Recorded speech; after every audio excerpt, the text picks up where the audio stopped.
तो ये तासुर है कि मियां मोहम्मद नवाज शरीफ साहब चौथी मरतबा वज़ीर-ए-आज़म बनने जा रहे हैं, लेकिन खबरें ये भी आ रही हैं कि आसिफ अली जरदारी साहब जोड़ तोड़ के माहिर हैं, आज़ाद उम्मीदवार भी इलेक्शन का हिस्सा हैं। अगर वो इलेक्ट होकर आ जाते हैं तो बिलावल उनके साथ मिलकर अपनी हुकूमत बना सकते हैं। ऐसा हो सकेगा निगर साहब?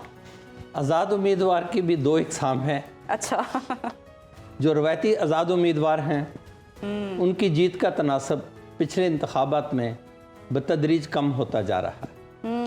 जो अपने हलकों में अपनी ज़ात की बुनियाद पे आज़ाद जीता करते थे, वो भी अब काफ़ी इंतखाबात से किसी न किसी सियासी जमात की हमायत के मोहताज हैं और सियासी जमातें उन इलेक्टेबल्स के सपोर्ट की मोहताज है। ये एक कॉम्बिनेशन डेवलप हुआ है पिछले 3 इलेक्शंस में, इलेक्टेबल्स का और पॉलिटिकली मोटिवेटेड वोट बैंक का। अब जो आज़ाद हैं, जिन्हें बज़ाहिर आज़ाद कहा जाता है, सब लोगों को पता है कि उनके पास एक पार्टी का सिंबल नहीं, लेबल मौजूद है। बाकायदा मीडिया में ये बात फैला दी गई है। वो अपना कैंपेन कर रहे हैं अपने बैनर्स के साथ, अपने पोस्टर्स के साथ, अपने पम्फलेट्स के साथ, और इलेक्टोरेट का एक मेजर हिस्सा इस वक्त ये आइडेंटिफाई करने की पोजीशन में है कि कौन किस किस्म का आज़ाद। वहाँ भी तो सर अब कन्फ्यूजन फैलाई जा रही है ना, कुछ आज़ाद हैं, कुछ हिमायत याफ्ता। ज़्यादा मैं बता दूं, जो हिमायत याफ्ता हैं इस वक्त सोसाइटी में ये क्लैरिटी मौजूद है, उन्हें मेजॉरिटी वोट मिले या ना मिले, पॉपुलर वोट मिले या ना मिले, लेकिन इलेक्टेड का एक मेजर हिस्सा इतना सियासी शऊर रखता है कि असल आज़ाद कौन है और दूसरा आज़ाद कौन है। लेकिन ये सब ऐसा भी हो रहा है ना कि इलेक्शन कमीशन की जानिब से जो इंतखाबी निशानात अलॉट किए गए हैं वो इतने मुश्किल हैं। फॉर एग्जाम्पल प्रिंटर दे दिया गया, अब जो गाँव के लोग हैं वो जानना चाहते हैं कि प्रिंटर दिखता कैसा है, तो ये भी बड़ी कन्फ्यूजन है कई हल्कों में। थोड़ी सी मुश्किल एक मखसूस सियासी जमात के लिए ज़रूर आई है। उनके सामने बात करते कवानीन पर ज़रा दिक्कत पेश आती है, लंबा एक्सपीरियंस है, उनका अपना पॉइंट ऑफ व्यू भी है। चूँकि मैं उस बात को शेयर करता हूँ कि जिस वजह से इंतखाबी निशान छिना है उसमें ज़्यादा कसूर PTI का अपना है। अच्छा। इन्होंने इंतहाई साजगार, इंतहाई खुशगवार माहौल में, कमर साहब तो शायद टाइमिंग और डेट्स और नोटिफिकेशन भी बता सके या डायरेक्शन भी, कि इन्होंने अपना आइन दिया था पहले, फिर दोबारा अपना एक नया आइन दिया। इंतखाबी कवानीन का ये तकाजा है कि हर सियासी जमात अपने इंट्रा पार्टी इलेक्शन अपने आइन के अपने आइन पाकिस्तान नहीं, पार्टी के आइन, जमायती आइन के ताबे करवाएंगे। जब आप पार्टी का आइन देते हैं तब तो आप सैंपल लेते हैं स्वीडन, डेनमार्क और पता नहीं किस किस जगह की आइडियल सोसाइटीज़ का, कि हमारा पार्टी का कॉन्स्टिट्यूशन इतने टीयर्स पर होगा, ऐसे वोटिंग होगी, ऐसे इलेक्शन होगा। लेकिन जब उसे प्रैक्टिकल फॉर्म में लाना होता है तो फिर आपके पास वही एक डॉक्यूमेंटेशन का सहारा होता है, हो जाती है। एक्चुअल इंटर पार्टी इलेक्शंस नहीं होते। ठीक। PTI ने जब बेहतरीन हालात थे, मैं आप उसे फेजेस में तकसीम कर लें, जी जी, 3 फेजेस में PTI गुजरी है। फेडरल गवर्नमेंट के रिमूवल के बाद का मरहला, पंजाब असेंबली और KP के डिसोल्यूशन का मसला, और लास्ट पे आके 9 मई का मरहला। ये मुख्तलिफ मराहल पे PTI अपने लिए मुश्किलात बढ़ाती गई गलतियां जो है और इस तरफ इन कानूनी अमूर की जानब PTI की तवज्जो नहीं रही। कमर साहब बहुत क्लोजली इस चीज़ को वॉच करते रहे हैं। PTI को चाहिए था, देखें अगर आपको मुश्किलात हैं लेकिन आप कानून और आइन का तहफ़्फ़ुज़ ले सकते हैं, सहारा ले सकते हैं। वो तो कहते हैं कि हमें कॉर्नर मीटिंग की इजाज़त नहीं थी, इलेक्शन कैसे करवाते? फिर आप गलती की गुंजाइश को कम करें।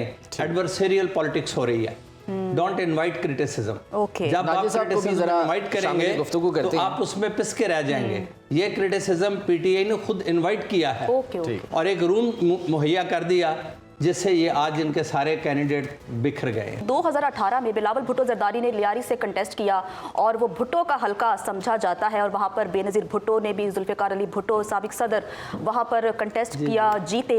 लेकिन बिलावल का जो करियर का आगाज़ था वो वहाँ से हुआ, लेकिन वो जीत नहीं सके। 70 से लेके सिलेक्शन तक भुट्टो का हल्का कहा जाता है लियारी को, लेकिन वो कॉन्स्टिट्यूएंसी लूज की थी।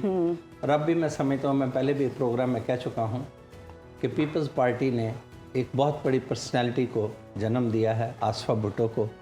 उन्हें इन इंतखाबात में लड़काना या लियारी से बतौर कैंडिडेट फील्ड करना चाहिए था। एक इंटेलिजेंट प्रेफरेंस है probably on the part of mister Zardari कि ये कहीं बिलावल साहब को आउटशाइन ना कर दे या आउटवे ना कर दे। क्योंकि बिलावल साहब के पास दो ऑप्शंस हैं इस वक्त जो अपने लिए समझते हैं, या वो पाकिस्तान के प्राइम मिनिस्टर बनना चाहते हैं या लीडर ऑफ अपोजिशन बनना चाहते हैं। अब मैं लाहौर में वापस आता हूँ, वो दूर की बात चली गई। लाहौर में शरीफ ख़ानदान की कोई नशिस्त मेरे तजिए में ख़तरे में नहीं है। पीटीआई कंटेस्ट कर रही है अपने आज़ाद उम्मीदवारों के ज़रिए, ठीक, और वो sorry I am interrupting you, लेकिन अब वो अपने शायद नहीं रहे जी, अब वो अपने शायद नहीं रहे, उस पे जा रहा हूँ। उनमें से मैं अगर इसे फर्दर डायसेक्ट करूँ तो वो एक मजाक की बात सुन लीजिए, रोज कहते थे नहीं, वही गुलामी गुलामी गुलामी गुलामी, उन्होंने कहा जाओ सारे आजाद। कहते थे गुलामी गुलामी, उन्होंने कहा जाओ सारे आजाद। तो अब मैं थोड़ी सी बात अब मैं बता दूं, इस वक्त लाहौर में पीटीआई अपने उम्मीदवारों की हमायत कर रही है। जो एक्चुअल कंटेस्ट है वो सिर्फ और सिर्फ पाकिस्तान मुस्लिम लीग नवाज और पीटीआई के हमायत याफ्ता उम्मीदवारों में है। टिकट होल्डर वो नहीं है, टेक्निकल लैंग्वेज में सही है, सिंबल नहीं है, लेबल उनके पास है। लाहौर की पॉपुलेशन क्लियरली आइडेंटिफाई करती है। मैं शुरू से लेकर आखिर तक गिना सकता हूँ। उन्हें पता है कि आलिया हमज़ा कौन है और इस वक्त कहाँ है, और हमज़ा शहबाज कौन है, अली एजाज भुट्टर कौन है और अलीम खान कौन है। बिल्कुल, हमाद अज़हर कैंडिडेट नहीं है, मियाँ अज़हर कैंडिडेट हैं। तो लाहौर की आबादी को पता है कि मियाँ अज़हर कौन है, हाफिज नोमान कौन है, राना मशहूद कौन है। जी हाँ, सबके बारे और में ये जो बात बता, मैं सभी का बता दूँ।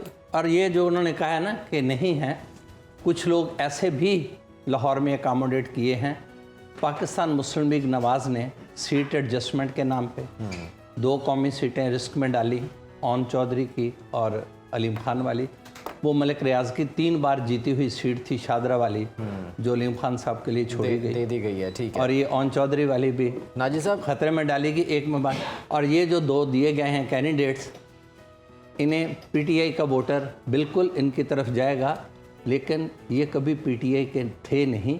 ये पहले वकील मुकर्रर हुए हैं, फिर नॉमिनेशन मिली। उम्मीदवार है।